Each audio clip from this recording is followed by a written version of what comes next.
Hello students, welcome back Gajwakar academy association YouTube channel. Myself Randeep Singh and हम discuss कर रहे हैं class 12th applied mathematics chapter 4 determinants. Last हमने exercise 4.4 complete की है। नेक्स्ट हम जिस कंसेप्ट पर है वो सबसे इंपॉर्टेंट है, और डिटरमिनेंट का जो कंसेप्ट आया है वो एक्चुअल में इसी चीज के लिए आया है, solutions of linear equations find करने के लिए। मेनली जो हमने स्टार्टिंग में पढ़ा था कि why we have to learn determinant, तो उसका जो रीजन था वो यही था कि सॉल्यूशन ऑफ लीनियर इक्वेशंस निकालने के लिए, बड़े बड़े इक्वेशंस के unique solutions, infinite many solutions निकालने के लिए हमें डिटरमिनेंट सीखना पड़ता है। ये सबसे पहले हम इंट्रोडक्शन पार्ट में पढ़ चुके हैं। अब जो हमारे पास लीनियर इक्वेशन का कंसेप्ट आ रहा है, डिटरमिनेंट बहुत इंपॉर्टेंट है। थोड़ा सा आपको फोकस करना पड़ेगा चीजों को, क्योंकि यहाँ पर जो है conditions homogeneous, non homogeneous, consistent, inconsistent इस तरीके से डिवाइड हो रखी है ना, और चेक वाली कंडीशन तो और भी ज्यादा बुरी है। इसलिए एक एक पॉइंट को अपने हिसाब से जैसा आपको सुटेबल लगे आप नोट्स बना के उसको नोट डाउन कर लेना। ठीक है, तो हम इस लेक्चर में डिस्कस करेंगे आपकी एक्सरसाइज जो 4.5 है उसका इंट्रोडक्शन पार्ट। ठीक है, जहां पर अपन पूरा लीनियर इक्वेशन का एक समराइज लेक्चर देखेंगे। बिल्कुल स्किप नहीं करना, एकदम लास्ट से शुरू से एंड तक देखना है अपन को। ठीक है, बुक कौन सी है अपनी एक्सरसाइज 4.5 के लिए? एमएल अग्रवाल बुक फॉलो कर रहे हैं अपन। किसी को भी इश्यू लगे तो मुझे बताना कमेंट सेक्शन में या फिर मेल आईडी पर। बाकी मेरे अकॉर्डिंग बेस्ट बुक है, सफिशिएंट बुक है ये। अगर आपने निकाल ली है 2 से 3 टाइम तो आप इजीली अपने जो है रीच आउट तक पहुंच जाओगे, जहां भी आपका मार्क स्टैंड करता है 90, 95, 100 जो भी है। बिल्कुल, चलिए तो विदाउट डिले स्टार्ट कर रहे हैं। सबसे इंपॉर्टेंट, जो भी चैनल पर न्यू है और अभी तक सब्सक्राइब नहीं किया तो सब्सक्राइब कर लो, बेल आइकन को प्रेस कर लो। ठीक है, चलो स्टार्ट करते हैं। In this section we have to solve system of simultaneously linear equation. अब लीनियर इक्वेशन आप जानते ही हो, जिस भी वेरिएबल की हाईएस्ट पावर 1 रहती है उसे हम क्या कहते हैं? लीनियर इक्वेशन कहते हैं। ठीक है, अब यहां पर लीनियर इक्वेशन है, इसका एक एग्जांपल दे रखा है, जैसे कि 2x प्लस 3y प्लस या माइनस 3z इक्वल्स टू 5। ये आपके पास क्या है? लीनियर इक्वेशन की फॉर्म है। बिल्कुल, तो यहां पर देखो 1 इक्वेशन है, 2 है, 3 है, तो हम यहाँ पर 2 इक्वेशंस भी पढ़ सकते हैं, 3 इक्वेशंस भी पढ़ सकते हैं। केवल जिसके अंदर 2 वेरिएबल हो वो भी इक्वेशन पढ़ सकते हैं, और जिसमें 3 हो वो भी पढ़ सकते हैं। मतलब कितने भी फाइंड कर सकते हैं, बट अपने सिलेबस में अपन 2 और 3 ही डिस्कस करेंगे। ठीक, उसके आगे भी फाइंड हो सकते हैं। समझ में आ गया?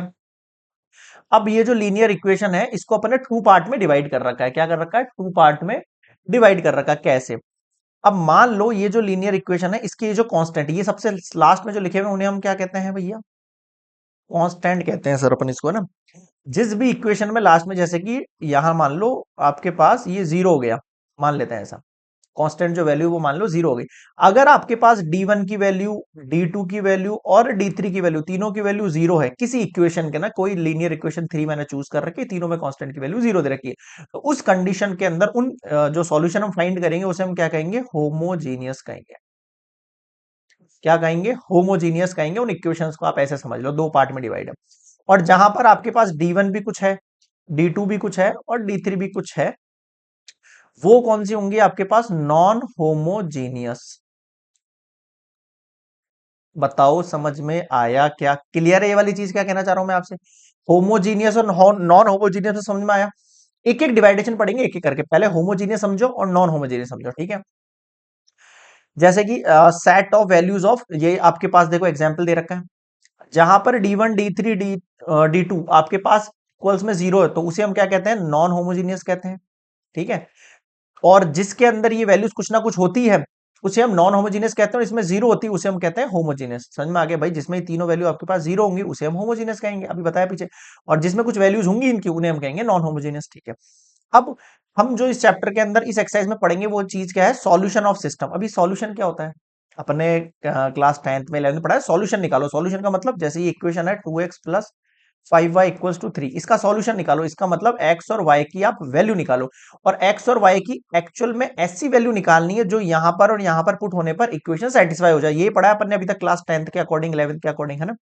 जैसे कि x equals to 1, x equals to 2, x z equals to 3, ये solution of system of equation है। ये सिस्टम ऑफ इक्वेशन है उनका, ये सॉल्यूशन है। सॉल्यूशन का मतलब ये आप वैल्यू यहां रख के देखो, 6 के साथ x की वैल्यू 1 रखो, प्लस y की वैल्यू 2 रखो, माइनस 3 z की वैल्यू 1 रखो। 6 1 जा 6, 2 माइनस 3 कितना हो गया? 6 माइनस 1। देखो सेटिस्फाई कर रही है इक्वेशन। कहने का मतलब ये है, सॉल्यूशन ऑफ सिस्टम उसे कहते हैं जिन x की, y की, z की वैल्यू में वैल्यूज पुट करने पर आपके पास इक्वल में जो वैल्यू है उसके इक्वल आ जाए। यही कंसेप्ट सॉल्यूशन का। अब मुझे बताओ, मैंने 3 चीजें बताई आपको, होमोजीनियस बताई, नॉन होमोजीनियस बताई, और सॉल्यूशन ऑफ सिस्टम क्या कहते हैं। बताओ इन तीनों में किसी को डाउट है क्या? आगे बढ़ सकते हैं। ठीक है, और डिवाइडेशन देखते हैं होमोजीनियस और नॉन होमोजीनियस का भी। पहले मैं आपको होमोजीनियस का बताता हूँ डिवाइडेशन, उसका आसान है। सीधे नीचे देखो, ऊपर वाली इक्वेशन को थोड़ी देर के लिए भूल जाओ, थोड़ा सा नीचे देखो। हमें दो वर्ड पढ़ समझने हैं, एक तो कंसिस्टेंट और एक नॉन कंसिस्टेंट। क्या होते हैं ये दोनों? देखो ऐसे समझो, कंसिस्टेंट वो है जिसमें कुछ ना कुछ सॉल्यूशन निकल के आ रहा है। अब सॉल्यूशन निकलने के तीन तरीके हो सकते हैं आपके पास, सॉल्यूशन निकलने के आपके पास तीन तरीके हो सकते हैं। या तो यूनिक सॉल्यूशन है, या तो यूनिक सॉल्यूशन है। यूनिक सॉल्यूशन का मतलब क्या होता है? जहां पर कोई एक ही आंसर होता है, एक्स और वाई की केवल एक ही वैल्यू होगी जो सेटिस्फाई कर सकती है। या फिर आपके पास मैनी सॉल्यूशन हो सकता है, जहां पर बहुत सारे सॉल्यूशन निकल सकते हैं, एक्स वाई की इनफाइनाइट वैल्यूज हो सकती हैं आपके पास। मैनी सॉल्यूशन को हम इनफाइनाइट सॉल्यूशन बोल सकते हैं। या फिर नो सॉल्यूशन हो सकता है, नो सॉल्यूशन मतलब कोई आंसर नहीं है उसका। ये तीन पार्ट हो सकते हैं। अब ये जो शुरू के दो पार्ट है, यूनिक सॉल्यूशन और मैनी सॉल्यूशन, इन्हें बोलते हैं कंसिस्टेंट हम। जब ये आंसर निकल कर आए तो कंसिस्टेंट है। और नॉन कंसिस्टेंट मतलब कोई सॉल्यूशन नहीं है, सिंपल सी बात है। बताओ ये चीज समझ में आई क्या? ठीक है।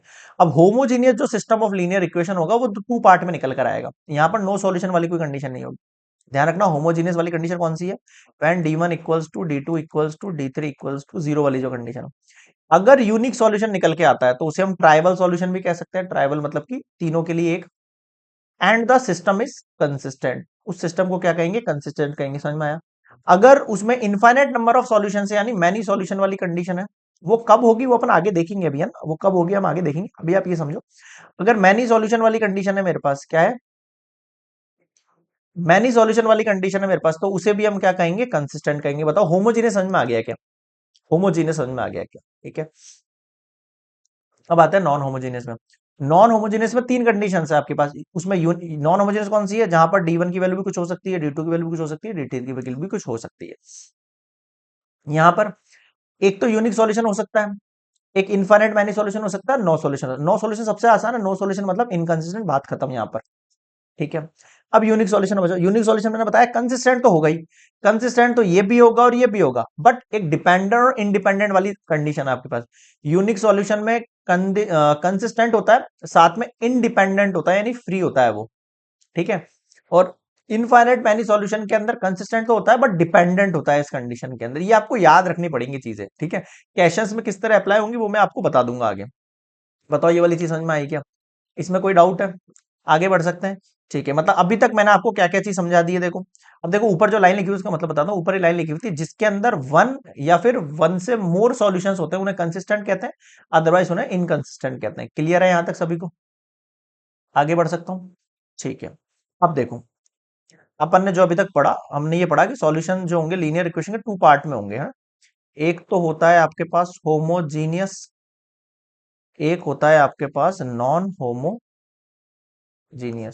होमोजीनियस कौन सी condition? D one equals to D two equals to D three equals to 0 वाली। और ये वाली D one not equals to D two not equals to D three, मतलब तीनों की कुछ ना कुछ अलग अलग वैल्यूज है, मतलब नॉट इक्वल्स टू 0 नहीं है कुल मिला के। नॉट इक्वल्स टू 0 वाली कंडीशन नहीं है। ठीक है।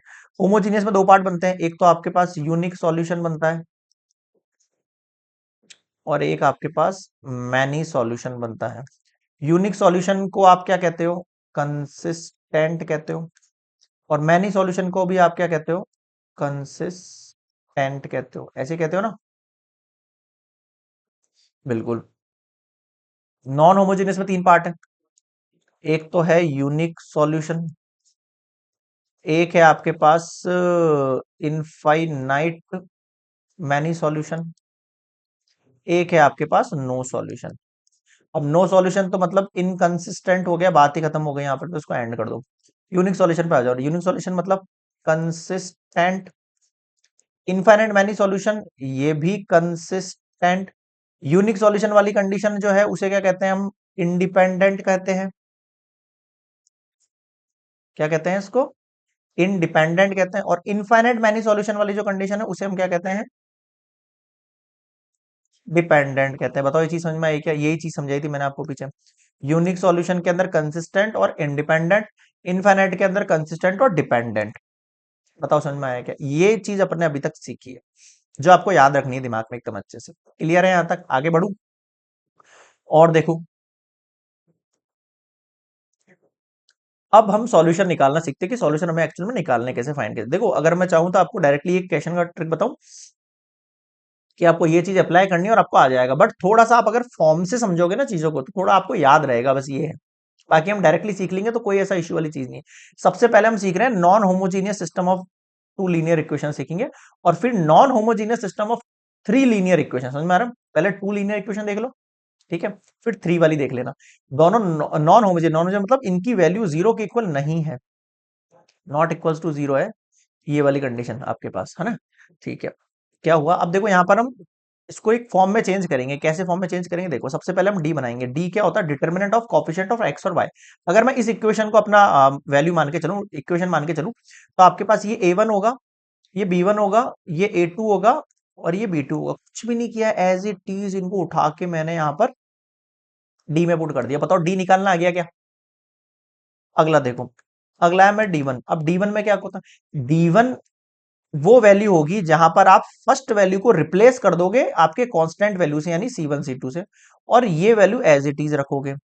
फिर एक D2 एक और वैल्यू होगा जिसके अंदर आप इस बार आगे वाली वैल्यू सेम रखोगे A1 A2, और रिप्लेस कर दोगे पीछे वाली वैल्यू को C1 C2 यानी कांस्टेंट वैल्यू। समझ में आ रहा है? D1 D2 be the determinant obtain from D by replacing the coefficient of x and by respective of the constant terms. बताओ समझ में आई क्या?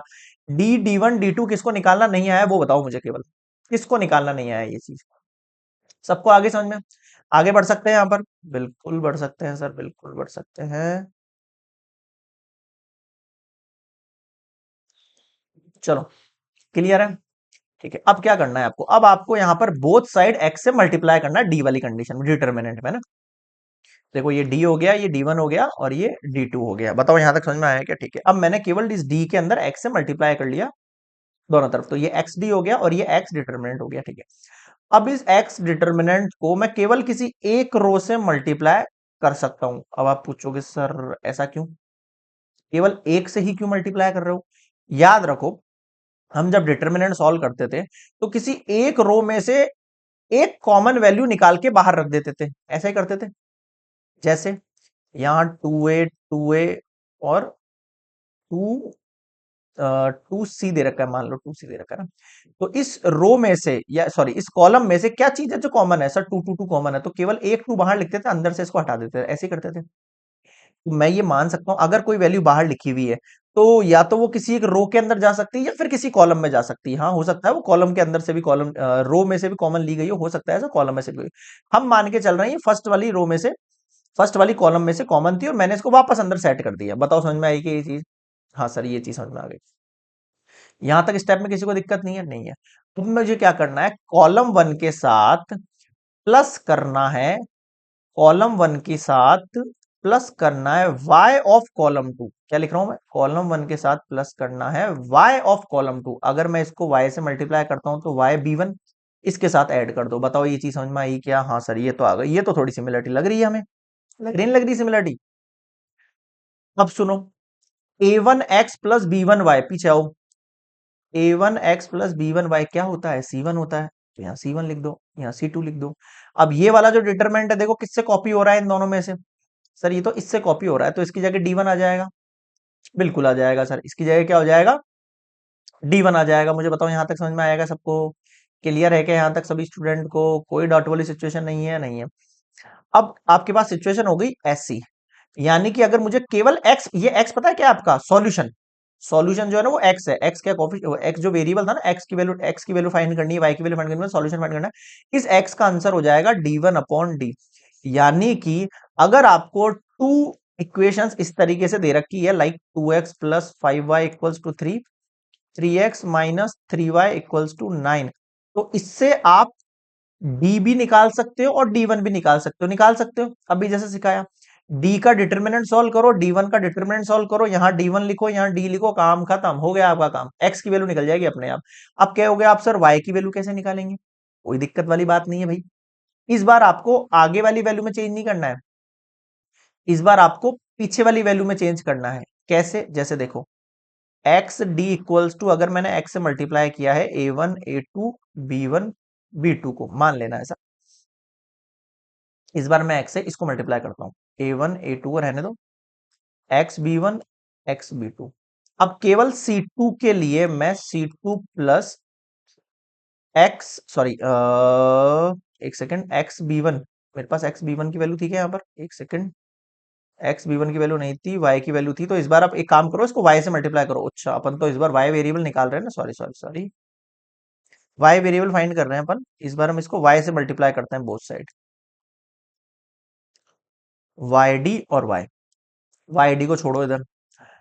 अब मुझे y को बताओ, इससे मल्टीप्लाई करो इससे करो, इस बार कॉलम टू से मल्टीप्लाई करो ना, a1 a2 y b1 और y b2। अब मैं कॉलम टू के अंदर चेंजेस कर रहा हूं कुछ, ठीक है, और कैसे चेंजेस कर रहा हूं, यहां पर मैं लिख रहा हूं x of c1 plus c2 कर दो, देखना उससे क्या होगा, ये तो a1 a2 रह जाएगा मेरे पास एज इट इज है ना, इसमें कुछ चेंजेस नहीं है।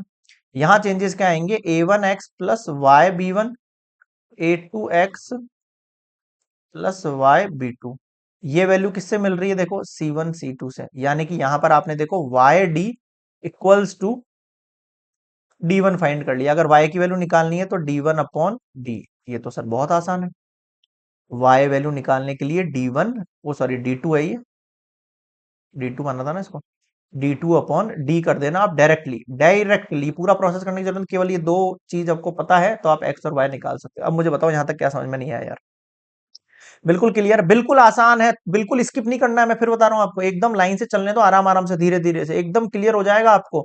ये जो सॉल्यूशन वाले पार्ट में सबसे ज्यादा दिक्कत होती है स्टूडेंट्स को, वो इसलिए होती है कि वो एक्चुअल में बेसिक नहीं समझते हैं, बेसिक वाला पॉइंट समझो, अपने आप क्लियर हो जाएंगे। अब मुझे बताओ कि अगर आपके पास टू लीनियर इक्वेशंस है और वो नॉन होमोजीनियस है, तो उनका सॉल्यूशन फाइंड हो जाएगा क्या यार, बताओ जल्दी से मुझे, हो जाएगा क्या उनका सॉल्यूशन फाइंड, क्लियर है यहाँ पर, ठीक है। अब इसके क्वेश्चन दो पार्ट में डिवाइड है, पहला तो ये कि आपको सॉल्यूशन फाइंड करना है, तो ये तो सबसे इजी है, कोई दिक्कत नहीं। दूसरा है कि सर इसमें कंसिस्टेंसी और इनकंसिस्टेंसी इन सब चीज को कैसे प्रूफ करें, और ये चीज अगर चेक करनी हो तो कैसे चेक करें, आ जाओ नेक्स्ट स्लाइड पर उसके लिए भी, ठीक है। ये similarity we shall obtain y D equals to D two, और एक्स की वैल्यू ऐसे निकल जाएगी, वाई की वैल्यू ऐसे निकल जाएगी, ठीक है। अब if D is not equals to zero, अगर D not equals to zero है आपके पास, जो डिटर्मिनेंट था उसको हम सॉल्व करें और डी जो है नॉट इक्वल्स टू जीरो है, तो उस कंडीशन को हम बोलते हैं यूनिक सॉल्यूशन, और यूनिक सॉल्यूशन ऐसे निकल जाते हैं। पहले आप ये चेक कर लेना फिर ये कर लेना। मुझे बताओ ये चीज समझ में आ गई है सबको, आगे बढ़ू। अब मैं बताता हूं आपको conditions, condition for the consistency of a non homogeneous system of two linear, अभी जो अपन टू लीनियर इक्वेशंस पढ़ रहे हैं ना उनकी बात कर रहे हैं, टू लीनियर इक्वेशन पढ़ रहे हैं ना उन्हीं की बात कर रहे हैं अपन, ठीक है। वो इक्वेशन दे दी आपको, नॉन होमोजीनियस ये तो हम पता लगा ही लेंगे। अब आप मुझे ये बताओ कि सर उसमें कंसिस्टेंट होगा कि इनकंसिस्टेंट होगा, क्योंकि नॉन होमोजीनियस में तो आपके हमने आपने बताया यूनिक भी होता है, इनफाइनाइट भी होता है, नो सॉल्यूशन भी होता है, तीन कंडीशंस में डिवाइड कर रखा है आपने क्वेश्चंस को, ठीक है। तो फर्स्ट कंडीशन, अगर D not equals to zero, सबसे पहले जो आपको चेक करना है, कंफर्म है सिस्टम जो है वो कंसिस्टेंट है, ठीक है, यूनिक सॉल्यूशन है, ठीक है। अभी मैंने बताया था अगर यूनिक सॉल्यूशन होता है तो वो क्या होता है, इंडिपेंडेंट होता है, इस वर्ड को भी दिमाग में सेट कर लेना। यूनिक सॉल्यूशन में क्या होता है, इंडिपेंडेंट होता है, बताओ समझ में आया क्या, ठीक है, क्लियर है, यहां तक आगे बढ़ सकता हूं, ठीक है। ये एक कंडीशन हो गई। मान लो डी जीरो निकल के आ रहा है, मान लो डी जीरो निकल कर आ रहा है आपके पास, ठीक है सर, हो सकता है कि डी जीरो निकल कर आ जाए हमारे पास नॉन होमोजीनियस में, एंड ईदर D1 और D2 इज नॉन जीरो, मतलब कि जो D1 की कंडीशन है और जो D2 की कंडीशन, उनमें से कोई एक जो है वो नॉन जीरो, तीनों नहीं बोल रहा हूं, अगर ये दोनों जीरो हो गए तो तीसरी कंडीशन में आ जाएंगे, अगर दोनों में से कोई एक नॉन जीरो है ना, कोई एक, उस कंडीशन को हम कहेंगे इनकंसिस्टेंट, और उसे हम कहेंगे नो सॉल्यूशन। बताओ यहां तक समझ में आया कि ये आपको याद रखनी पड़ेगी चीज, देखो सीधी सी बात है, और कोई लॉजिक नहीं है इसका, आ गया समझ में, आगे बढ़ू, ठीक है। इफ तीनों कंडीशन ही आपके पास, डी भी जीरो हो गया, D1 भी जीरो हो गया, D2 भी जीरो हो गया, उस कंडीशन को हम क्या कहते हैं, उस कंडीशन को हम कहते हैं consistent, dependent and infinite many solution. बताओ ये चीज समझ में आई क्या आपको, यहां तक एक बार आराम से रोक के फिर से एक बार रिवाइज करके पीछे से देखो मैंने जो चीजें समझाई है वो क्या कहना चाह रही है आपको। नॉट इक्वल्स टू जीरो के लिए यूनिक सॉल्यूशन है आपके पास, कंसिस्टेंट है, एक जीरो है और दोनों में से एक नॉन जीरो दे रखा है तो वो इनकंसिस्टेंट है, नो सॉल्यूशन है। और तीनों अगर जीरो दे रखे हैं मेरे पास तो उस कंडीशन को हम कंसिस्टेंट कहेंगे, इनफाइनाइट मैनी सॉल्यूशन कहेंगे, डिपेंडेंट कहेंगे। मुझे बताओ यहां तक कोई दिक्कत है क्या? नॉन होमोजीनियस में टू लीनियर इक्वेशन की कंडीशन इससे बेटर नहीं आप समझ सकते हो। सारे पॉइंट को इलेबोरेट कर दिया है मैंने और शुरू से समझा दी है सारी चीजें कि कैसे कैसे आपको पुट करनी है। क्लियर है यहां तक? कोई डाउट वाली कंडीशन नहीं है? आगे बढ़ूं? मतलब कि क्वेश्चन दो टाइप से आपसे सवाल पूछेगा। सबसे पहले पूछेगा कि यूनिक सॉल्यूशन, केवल सॉल्यूशन निकालो, तो बिल्कुल y equals to D two upon d कर देना। x पूछे तो d1 अपॉन डी कर देना, ये ठीक है। और दूसरा पूछे कि बताओ, चेक करके दिखाओ ये कंसिस्टेंट है या इनकंसिस्टेंट है, इनफाइनाइट मैनी सॉल्यूशन है कि नो सॉल्यूशन है, तो आप ये कंडीशन सॉल्व करोगे। बताओ समझ में आई ये चीज? ठीक है सर, आ गई यहां तक, बिल्कुल आराम से आ गई। थोड़ा सा और अब आगे बढ़ते हैं। अब इसके कुछ रिमार्क है। ये एक रिमार्क है, ये आपने पढ़ा होगा आपकी क्लास 10th में। अगर लाइन इंटरसेक्ट करती है तो देखो ये वन कंडीशन होती है आपके पास, इसे कहते हो यूनिक सॉल्यूशन। जैसे हम क्या कह रहे हैं, कंसिस्टेंट और इंडिपेंडेंट कह रहे हैं ना। पैरेलल वाली कंडीशन होती है जिसमें a1/a2 equals to b1/b2 equals not equals to c1/c2। उस कंडीशन में हम क्या कहते हैं, नो सॉल्यूशन वाली कंडीशन अप्लाई करते हैं। हमारी कौन सी कंडीशन अप्लाई करते हैं हम? नो सॉल्यूशन वाली कंडीशन अप्लाई करते हैं कि कोई सॉल्यूशन नहीं होगा। और एक कंडीशन होती है लाइन कोइंसाइड, मतलब कि इनफाइनाइट मैनी सॉल्यूशन चल जाते हैं। बताओ समझ में आएगी ये वाली चीज? ये वाली चीज समझा रहा हूँ मैं आपको। यहाँ पर तीनों के अंदर देख लो, इसके अंदर नो सॉल्यूशन के अंदर ये नॉन जीरो है, यानी जीरो के इक्वल नहीं। यहाँ पर तीनों इक्वल आ रहे हैं जीरो के, इनफाइनाइट मैनी सॉल्यूशन में। क्लियर है यहाँ तक? तो ये 10th वाला रिमार्क है, यहाँ पर कोई नीड नहीं है वैसे इसकी, बट केवल समझाने के लिए बताया है। आगे बढ़ूं? क्लियर है?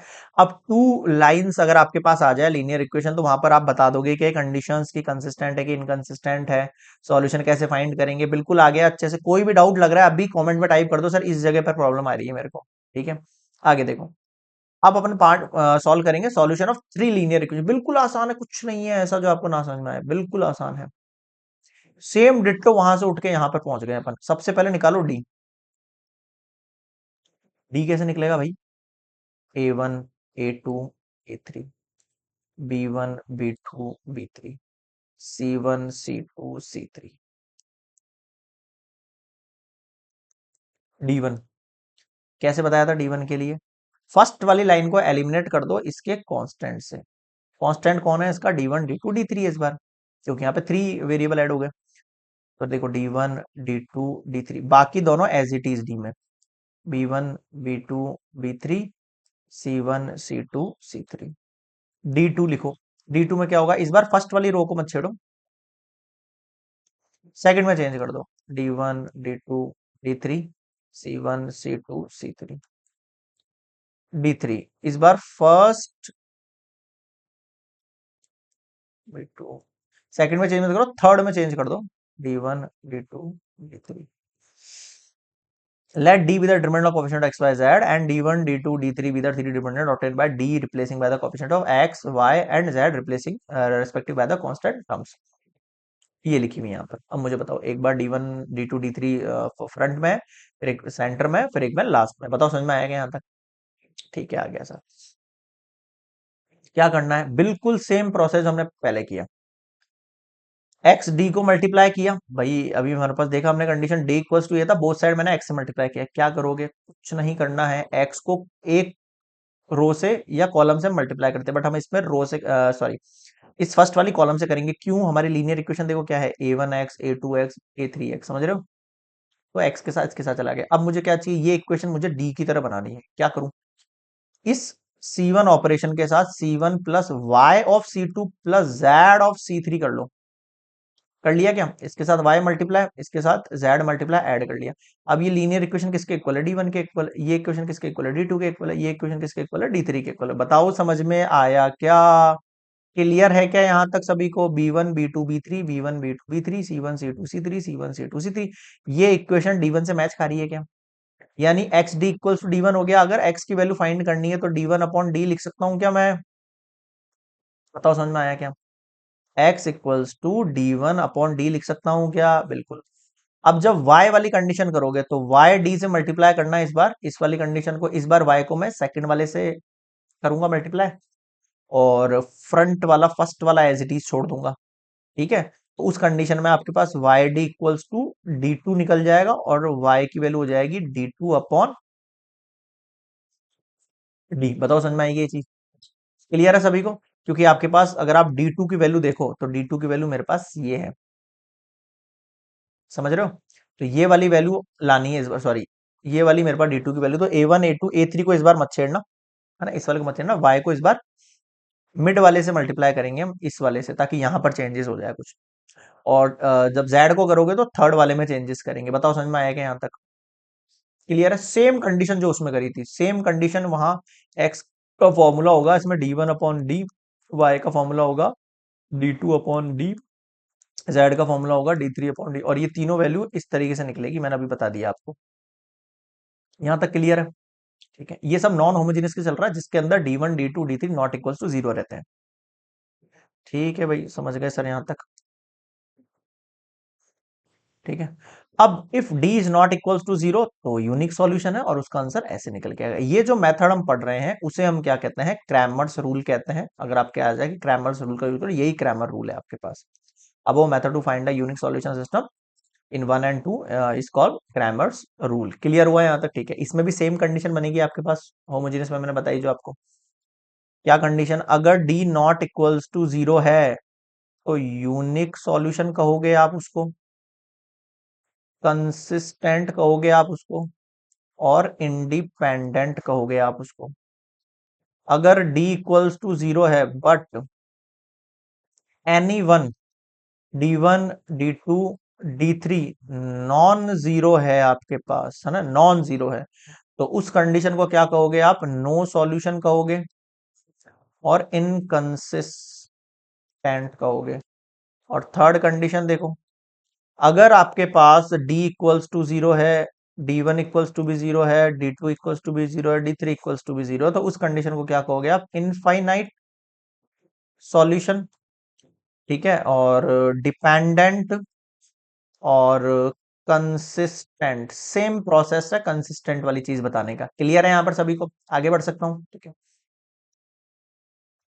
Remark the above method use for n equations, n unknown equations को आप इस तरीके से फाइंड कर सकते हो। कांस्टेंट हम राइट हैंड साइड पे होती है, बस ये रिमार्क लिखा हुआ है। ओके,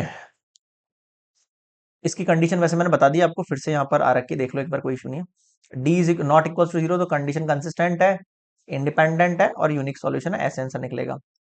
अगर डी इक्वल टू जीरो और एटलीस्ट वन इनमें से जो है वो नॉन जीरो है आपके पास, तो सिस्टम इज इनकंसिस्टेंट होगा, नो सॉल्यूशन निकल के आएगा। और ये सारे अगर जीरो इक्वल के हो जाए तो मे और मे नॉट बी कंसिस्टेंट, मतलब कि infinite many solution, number of solution, तो सिस्टम इज डिपेंडेंट हो जाएगा आपके पास और कंसिस्टेंट हो जाएगा। बताओ समझ में आएगी ये वाली चीज? क्लियर है यहाँ पर? तो कंसिस्टेंट वाली कंडीशन में then it will have an infinite number of solutions and had system is dependent, जो अभी पीछे बताया था। क्लियर है यहाँ तक? ठीक है, आगे बढ़ सकते हैं। ओके, तो ये आपके पास नॉन होमोजीनियस के लिए थ्री इक्वेशंस मैंने सॉल्व कराई है। अब हम बात कर लेते हैं होमोजीनियस की। अब होमोजीनियस में क्या है सर? होमोजीनियस में तो मेरे पास दो ही कंडीशन है। क्या कंडीशन है? एक तो है मेरे पास यूनिक सॉल्यूशन की, एक है मेरे पास इनफाइनाइट सॉल्यूशन की। इसे भी हम कंसिस्टेंट ही कहेंगे और इसे भी हम कंसिस्टेंट ही कहेंगे। दोनों के अंदर ही हम इसे क्या कहेंगे? कंसिस्टेंट कहेंगे भाई। ठीक है, होमोजीनियस में क्या होता है? हमारे पास D one D two D three equals to क्या रहता है? जीरो रहता है। तो note that x equals to zero, y equals zero, z equals zero always satisfy the given equation one. Satisfy करना ही है, ये तो ऑब्वियस ही बात है, क्योंकि हमारे पास डी वन क्या होगा? जीरो होगा इसके अंदर, तो हैज सिस्टम कंसिस्टेंट। आगे देखो, इसमें जो काम की चीज है वो बताता हूँ आपको। ट्राइबल सॉल्यूशन कहते हैं इसको, क्योंकि तीनों के अंदर जीरो आ रहा है, सेम है। ठीक है, अगर मैं इसको कंपेयर करूं तो चाहे इसमें डी वन निकालो, चाहे डी टू निकालो, चाहे डी थ्री निकालो, हर कंडीशन में आपके पास डिटरमिनेंट जीरो निकल के आएगा, क्योंकि मैं पहले बता चुका हूं आपको कि डी वन इसके अंदर क्या रहता है? जीरो रहता है। ठीक है, अगर D one D two D three three zero, तो किसी भी इसके अंदर उसको डालोगे तो D one D two D three हमेशा जीरो निकल कर आएगा। ठीक है, दो कंडीशन है इसके पास। If D equals to zero the given system has infinite many solutions. D equals to zero मतलब नेसेसरी कंडीशन मेरे पास डी इक्वल्स टू जीरो की है। हर कंडीशन में देख लो, हर कंडीशन में आपके पास एक्स वाई जेड की वैल्यू जीरो निकल कर आएगी। अगर D not equals to zero है and has only the system has only one only trivial solution, यानी कि यूनिक सॉल्यूशन बोल सकते हो आप इसको। और डी इक्वल्स टू जीरो निकल गया तो इनफाइनाइट मैनी सॉल्यूशन वाली कंडीशन हो जाएगी। क्यों? क्योंकि डी तो जीरो है ही है, हमें पता है डी वन भी जीरो है, डी टू भी जीरो है और डी थ्री भी जीरो है। ये तीनों जीरो होने से ये सब जीरो हो गया, तो इनफाइनाइट मैनी सॉल्यूशन कंडीशन हो गई। कंसिस्टेंट अभी भी रहेगा ये, है ना। और ऊपर वाले के अंदर D not equals to zero हो गया और ये तीनों जीरो है, तो उसमें क्या हो गया, यूनिक सॉल्यूशन, मतलब एक ट्राइबल सॉल्यूशन निकल के आएगा, ओनली ट्राइबल सॉल्यूशन। बताओ समझ में आया कि यहाँ तक क्लियर है? होमोजेनियस ज्यादा आसान है ना, इसमें कोई कंडीशंस वगैरह नहीं है बिकॉज। ओके, ये तो बता दिया मैंने आपको। सेम थ्योरी लिखी हुई है आपकी बुक में। रिमार्क है, if the given system is consistent, example if it is non trivial solution then D equals to zero. Non trivial मतलब ट्राइबल नहीं है अगर, तो डी इक्वल्स टू जीरो होगा, और डी वन भी जीरो हो जाएगा, डी टू भी जीरो हो जाएगा, डी थ्री भी जीरो हो जाएगा ना। It has non trivial solution, in fact it has infinite many solution. मतलब कि अगर हम ट्राइबल सॉल्यूशन की बात कर रहे हैं, इसका मतलब हम यूनिक सॉल्यूशन की बात कर रहे हैं। और अगर हम नॉन ट्राइबल की बात कर रहे हैं ना, इसका मतलब हम मैनी सॉल्यूशन की बात कर रहे हैं। अब मुझे बताओ यहां तक क्या समझ में नहीं आया? बिल्कुल आसान है। मैं फिर कह रहा हूं आपसे, आप इसको नोट्स बनाओ इसके, आप होमोजीनियस, नॉन होमोजीनियस, जैसे मैंने स्टार्टिंग में टेबल बनाई थी इस तरीके से डिवाइड करके, इसमें क्या क्या कंडीशन हो सकती है, इसमें क्या क्या कंडीशन हो सकती है, ऐसे उसको डिवाइड करो और फिर आप इसको एग्जाम्पल के थ्रू इसको नोट डाउन करो। जैसे मैंने सारे एग्जाम्पल लिए हैं, कंसिस्टेंसी की कंडीशन बताइए आपको, तब आपको ये क्लियर होगी कंडीशन। समझ रहे हो? इतना लाइटली मत लेना इस वाली कंडीशन को, बहुत ज्यादा कंफ्यूजन क्रिएट होता है इसमें स्टूडेंट को, homogeneous, non homogeneous, consistent, inconsistent. अगर बिना लाइन से चलोगे आप तो आपके कुछ भी पॉइंट इसमें क्लियर नहीं होगा। समझ में आ गया? तो एकदम लाइन से चलना जरूरी है। अब हम नेक्स्ट जो सॉल्व करने वाला है, एग्जांपल सॉल्व करने वाला है, बिल्कुल स्किप नहीं करना है। नेक्स्ट आपको स्लाइड पकड़नी है और एग्जांपल देखना है, इससे जस्ट नेक्स्ट वाला, और आपको देखना है कि हम इसमें कैसे, कंसिस्टेंसी कंडीशन आ रही है तो हम क्या कर रहे हैं, केवल क्रैमर रूल लगा के सॉल्यूशन निकालने, तो क्या कर रहे हैं, सारे पॉइंट समझना आप, ठीक है। नेक्स्ट मिलेंगे एग्जाम्पल नंबर वन के साथ। और कैसा लगा लेक्चर, सब कुछ सारा डाउट एकदम स्टार्टिंग से लेकर एंड तक पूरा आपका जो बुक में A to Z पॉइंट मैंने समझाने की कोशिश करी, कुछ छूट गया हो बता देना आप मुझे कमेंट्स में, मैं उसको भी क्लियर कर दूंगा यहाँ पर। बाकी पसंद आया तो please like share and subscribe करना जरूर। नेक्स्ट मिलेंगे हम एग्जाम्पल नंबर वन पर।